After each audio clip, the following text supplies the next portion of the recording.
Sa isang maliit na bahay sa probinsya ng Pangasinan, araw-araw ay naghihintay si Aling Ina ng tawag mula sa anak niyang si Liza, isang OFW sa Saudi. Ma, padala na lang po muna ako ng video message. Puyat ako ang laging sabi ni Liza.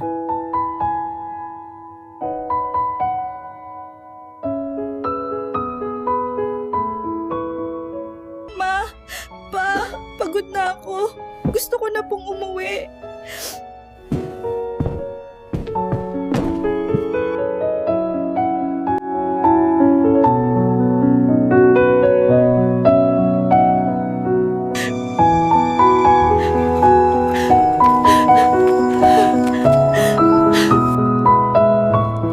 Para sa'yo, Ma.